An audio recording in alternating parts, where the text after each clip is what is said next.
गीता में कहा गया है, अन्याय सहना अन्याय करने से भी बड़ा पाप है। अन्याय के विरुद्ध लड़ना मानव धर्म है। फ्रांस की एक चर्चित और मशहूर पत्रिका, आपने नाम तो सुना होगा, शार्ली एब्दो ने इसी भावना को सच करके दिखाया है। इस मैगजीन ने 5 साल बाद एक बार फिर से पैगंबर मोहम्मद साहब का कार्टून छापा है। यह कार्टून छापने पर 7 जनवरी 2015 को इस पत्रिका के दफ्तर पर एक आतंकवादी हमला हुआ था, जिसमें इस अखबार के संपादक और कार्टूनिस्ट समेत 12 लोगों की मौत हो गई थी। इनकी हत्या कर दी गई थी इनके न्यूज रूम में घुसकर। इस हमले में 11 लोग घायल भी हुए थे और फ्रांस में 2 दशक में हुआ यह सबसे बड़ा आतंकी हमला था। अब पूरे 5 साल बाद शार्ली एब्दो ने उसी कार्टून को फिर से छापा है, या ये कह लीजिए उसे छापने की हिम्मत दिखाई है। इस पत्रिका ने कहा है कि चाहे जो कीमत चुकानी पड़े, वो अभिव्यक्ति की अपनी आजादी पर अड़िग रहेंगे। लेकिन कार्टून छापने की ये टाइमिंग बहुत अहम है। आज ही ये कार्टून क्यों छपा है, इसको अब आप समझिए। 2015 में हुए शार्ली एब्दो हमले के आरोपियों पर मुकदमा आज से ही शुरू हुआ है। इस केस में कुल 13 पुरुष और 1 महिला, यानी कुल मिलाकर 14 आरोपी हैं। गोली चलाने वाले 3 हमलावरों को फ्रांस की पुलिस ने उसी समय मुठभेड़ में मार दिया था। आतंकी संगठन अल कायदा ने इस हमले की जिम्मेदारी तब ली थी और कार्टून दोबारा छपने के बाद से फ्रांस में एक बार फिर से तनाव की स्थिति पैदा हो गई है। फ्रांस के गृह मंत्री ने माना है कि देश में एक बार फिर आतंकी हमला हो सकता है इस कार्टून की वजह से। 8000 से ज्यादा इस्लामी कट्टरपंथी जो इस समय फ्रांस में हैं, उन पर कड़ी नजर रखी जा रही है कि कहीं वो कोई दंगा फसाद ना करें, कहीं कोई और आतंकी हमला ना कर दें। आतंकी खतरे के बाद भी फ्रांस की सरकार ने यह कहा है कि शार्ली एब्दो पत्रिका को कार्टून छापने से रोका नहीं जाएगा, उन्हें मना नहीं किया जाएगा। फ्रांस के राष्ट्रपति इमैनुअल मैक्रों ने कहा है कि हमारे देश में अभिव्यक्ति की पूरी आजादी है। हम किसी मीडिया संस्थान से यह नहीं कह सकते कि वो क्या छापे और क्या ना छापे। तो फ्रांस के राष्ट्रपति की आपने बात सुनी, इससे भारत के लोग क्या समझ सकते हैं? फ्रांस के राष्ट्रपति अगर चाहते तो वहां के जो इस्लामिक कट्टरपंथी लोग हैं, जो इस कार्टून के छपने से बहुत नाराज हैं, उन्हें खुश करने के लिए वो इस मैगजीन के खिलाफ कोई कानूनी कार्रवाई कर सकते थे, इस मैगजीन को रोक सकते थे, इन मैगजीन्स के खिलाफ कोई और कदम उठा सकते थे और कह सकते थे कि आपको किसी की धार्मिक भावना को ठेस पहुंचाने की इजाजत फ्रांस में नहीं दी जाएगी। अगर मैक्रो चाहते तो इस्लामिक कट्टरपंथियों को खुश कर सकते थे ये सब करके, और दुनिया के बहुत सारे देशों की वाहवाही भी लूट सकते थे, और तब उन्हें लिबरल कहा जाता, तब उन्हें धर्मनिरपेक्ष कहा जाता। लेकिन उन्होंने ऐसा नहीं किया। ऐसा करने से उन्होंने इनकार कर दिया और वो ये कह रहे हैं कि फ्रांस की सरकार इस मुद्दे पर किसी का पक्ष नहीं लेगी। फ्रांस की सरकार मीडिया को यह नहीं बताएगी कि उसे क्या छापना है और क्या नहीं छापना, लेकिन उन्होंने लोगों से यह अपील की है कि लोग धार्मिक जो कट्टरवाद है उसे बढ़ाएं नहीं, धार्मिक कट्टरवाद को नफरत के लिए इस्तेमाल न करें। लोगों से उन्होंने ये कहा है और फ्रांस के राष्ट्रपति से भारत के नेताओं को सीखना चाहिए, भारत के लोगों को भी सीखना चाहिए, क्योंकि यही बात अगर भारत में हुई होती तो आपको तस्वीर बिल्कुल अलग दिखाई देती। फ्रांस में 5 साल पहले जब यह हमला हुआ था, तब भी जी न्यूज ने पूरी मजबूती के साथ शार्ली एब्दो मैगजीन का पूरा साथ दिया था। हमारे लिए यह अभिव्यक्ति की आजादी का मुद्दा है जो किसी भी लोकतंत्र के लिए सबसे महत्वपूर्ण है। जी न्यूज को तब इसकी कीमत भी चुकानी पड़ी थी। और आप सोचिए, जब किसी ने इस कार्टून को छापा, फ्रांस में कार्टून छपा, जिसने छापा उनकी हत्या कर दी गई, उनके न्यूज रूम में घुसकर आतंकवादी घुसे और उनकी हत्या कर दी गई। धर्म के नाम पर यह हत्याएं हुई। और जब भारत के एक न्यूज चैनल ने इसका विरोध किया और उस मैगजीन का साथ दिया, तो सोचिए भारत में क्या हुआ, सोचिए हमारे साथ क्या हुआ। तब 2015 में हैदराबाद और देश के कुछ इलाकों में, कुछ और दूसरे राज्यों में हमारे खिलाफ एफआईआर दर्ज करा दी गई। आजकल आपने देखा होगा एफआईआर दर्ज कराने का, पत्रकारों के खिलाफ एफआईआर दर्ज कराने का एक नया फैशन बन गया है। और देश के जो नेता हैं, देश की अलग अलग पार्टियां, देश की सरकारें एफआईआर को हथियार बनाकर पत्रकारों को दबाने की कोशिश करती हैं। ये तो आज आप देख रहे हैं, लेकिन ये आज से नहीं, बहुत पहले से हो रहा है और जी न्यूज के साथ तो ये बहुत जमाने से चल रहा है। हम आपके सामने कभी आकर खुलकर इसके बारे में शोर नहीं मचाते, वो अलग बात है, लेकिन 2015 में ये खबर दिखाने पर हमारे खिलाफ एफआईआर दर्ज कर ली गई थी। लेकिन सच की इस लड़ाई में हम ना तो तब झुके थे और ना ही हम आज झुकते हैं, चाहे एक के बाद एक एफआईआर होती चली जाए। आपको अब हम वो दिखाते हैं जब हमने कैसे 2015 में, आज से 5 साल पहले, जब देश के बाकी चैनलों को शर्मिंदगी हो रही थी, डर लग रहा था, वो ये सोचने में मजबूर थे, सोच नहीं पा रहे थे कि कैसे वो शार्ली हेब्दो का साथ दें या ना दें, किस तरफ जाएं। उस समय हमने शार्ली हेब्दो का खुलकर साथ दिया था और उसके पक्ष में अभियान भी चलाया था। हर वो व्यक्ति जो कि पत्रकारिता से जुड़ा हुआ है, आज उसे एक हो जाना चाहिए और आज हर पत्रकार को, चाहे वो किसी भी देश का हो, किसी भी अखबार का हो, किसी भी मीडिया संस्थान का हो, किसी भी न्यूज चैनल का हो, आज उसे इस आतंकवादी हमले के खिलाफ आवाज उठानी चाहिए, क्योंकि इस बार एक मैगजीन के दफ्तर पर हमला हुआ है। आतंकवादी ये चाहते हैं कि डर की वजह से कोई भी उनके खिलाफ मुंह ना खोले, उनके खिलाफ कुछ छपे नहीं, उनके खिलाफ कुछ दिखाया ना जाए।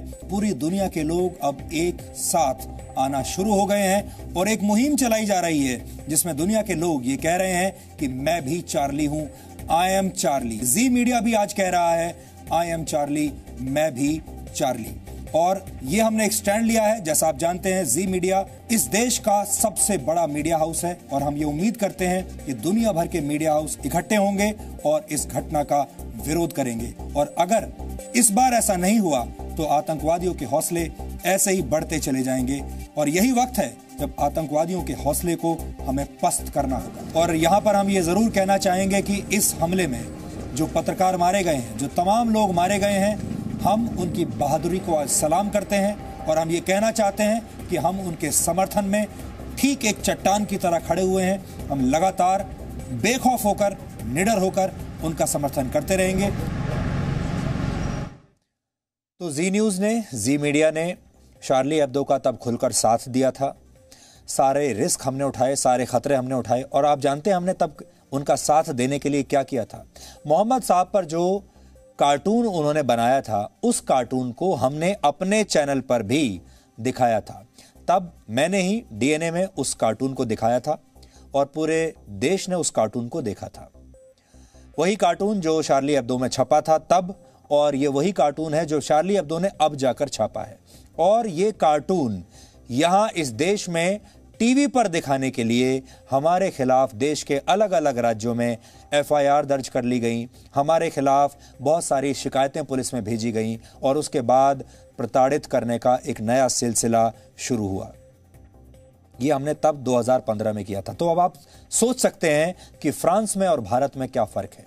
जी न्यूज के ये तेवर अभिव्यक्ति की आजादी और असली धर्मनिरपेक्षता के लिए हमारी प्रतिबद्धता की वजह से है। अब आपको हम बताते हैं, इसी साल दिल्ली के शाहीन बाग में चक्का जाम की कवरेज करने से जी न्यूज को रोकने की कोशिश हुई थी। मैं तब खुद वहां पर गया था, हम वहां नहीं पहुंच पाए, वहां के लोगों ने हमें वहां घुसने नहीं दिया। अभिव्यक्ति की आजादी का उस समय क्या हुआ था, ये कभी किसी ने पूछने की कोशिश नहीं की।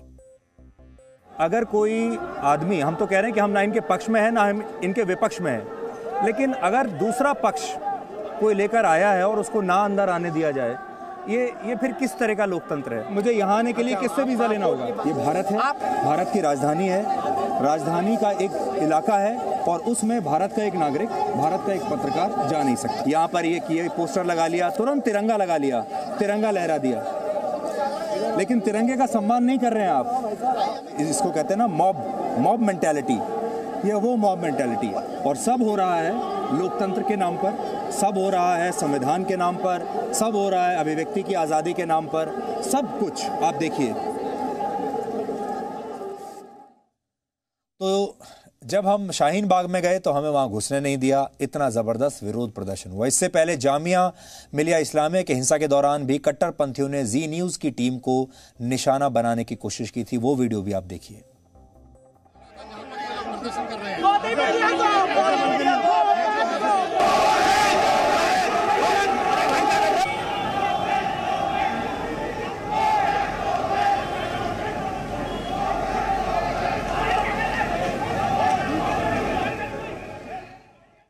और पीछे अगर जाएंगे तो जवाहरलाल नेहरू विश्वविद्यालय यानी जेएनयू में भी देश विरोधी नारों की कवरेज के दौरान जी न्यूज को तब भी ऐसे ही निशाना बनाया गया था।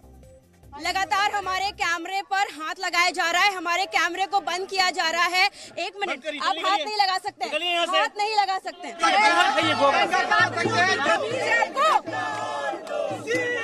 तमीज है?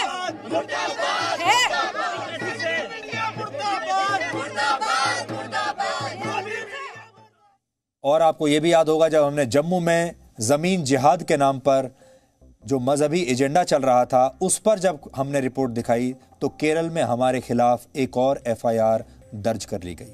इससे पहले पश्चिम बंगाल में एक बार दंगे हुए थे, हमने उसकी खबर दिखाई तो पश्चिम बंगाल में एक नहीं कई एफआईआर हमारे खिलाफ दर्ज कर ली गई। ये सब कुछ होता है अगर आप देश में ऐसी ताकतों के खिलाफ आवाज उठाते हैं। तो अब आपने ये देख लिया कि कैसे ये सब कुछ होता है। अब हम आगे बढ़ते हैं। पिछले सप्ताह ही हमने आपको यूरोप के 2 देशों स्वीडन और नॉर्वे में हिंसा की तस्वीरें दिखाई थी। वहां भी हिंसा का कारण शार्ली एब्दो जैसा ही था और यह कारण था बढ़ती इस्लामी कट्टरता। स्वीडन और नॉर्वे से लेकर फ्रांस और जर्मनी जैसे देश इस समस्या से परेशान हैं। ये वो देश हैं जिन्होंने पिछले कुछ सालों में बड़ी संख्या में मुस्लिम देशों से शरणार्थियों को मानवता के आधार पर अपने यहां शरण दे दी। अब वही शरणार्थी इन देशों के मालिक बनना चाहते हैं। यहां शरणार्थी बनकर आए थे और अब मालिक बनना चाहते हैं। यूरोपीय समाज काफी स्वतंत्र विचारों वाला रहा है, अपने आप को बहुत लिबरल कहते हैं। वहां पर जब मुस्लिम आबादी पहुंचने लगी तो एक तरह से सामाजिक संघर्ष की स्थिति पैदा होने लगी। यूरोप में मुस्लिम आबादी के बढ़ने की दर काफी ज्यादा है।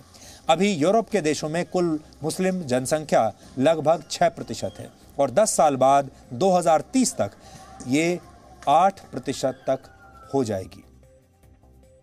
बल्गेरिया में इस समय मुस्लिम आबादी 11.1% तक पहुंच चुकी है। फ्रांस में 8.8% हो चुकी है। स्वीडन में मुस्लिम आबादी 8.1% है। बेल्जियम में 7.6% आबादी मुस्लिम है। जर्मनी की आबादी का लगभग 6.1% हिस्सा मुस्लिम है। ये वो देश हैं जहां पर शरणार्थियों को लेकर टकराव की घटनाएं अब सबसे ज्यादा होती हैं। यूरोप के इन देशों में कुछ साल पहले तक अपराध की घटनाएं ना के बराबर होती थी, अपराध होता ही नहीं था और धार्मिक कट्टरता की तो कोई बात ही नहीं थी। लेकिन अब वहां दंगे होते हैं, हत्याएं होती हैं, बलात्कार होते हैं और सरेआम दुकानों को लूट लिया जाता है और तोड़फोड़ होती है। पिछले कुछ वर्षों में आर्थिक संकट और मंदी के कारण यूरोप में भी रोजगार के मौके कम हुए हैं, जिससे वहां के समाज में टकराव और भी ज्यादा बढ़ गया है और धर्म के नाम पर अब वहां बहुत टकराव होने लगा है।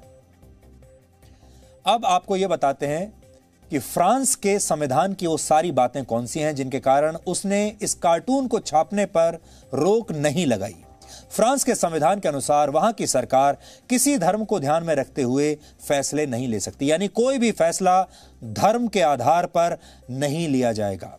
वास्तव में यही असली धर्मनिरपेक्षता है, यानी हर धर्म को समान रूप से देखना, हर धर्म के मानने वाले लोगों को समान रूप से देखना, किसी के पक्ष में ज्यादा या कम नहीं होना, यह धर्मनिरपेक्षता है। लेकिन हमारे देश में ऐसा नहीं है, वो बैलेंस हमारे देश में नहीं है। हमारे देश में धर्मनिरपेक्षता के नाम पर अक्सर किसी खास मजहब के तुष्टीकरण की कोशिश की जाती है, क्योंकि नजर उनकी वोटों पर होती है। इसलिए धर्मनिरपेक्षता के मामले में हमें फ्रांस से सीखना चाहिए।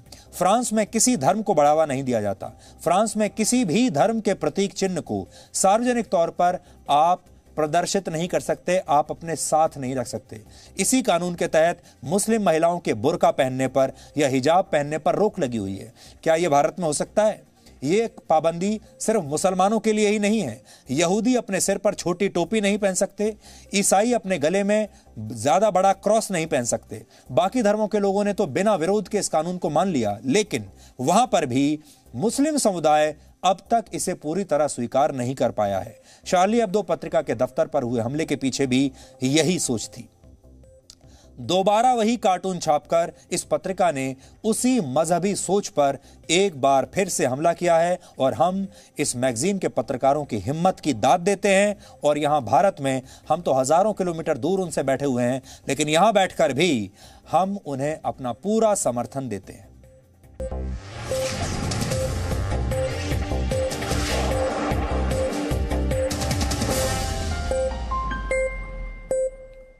Presenting B News app, available on Google Play and App Store. Download it now.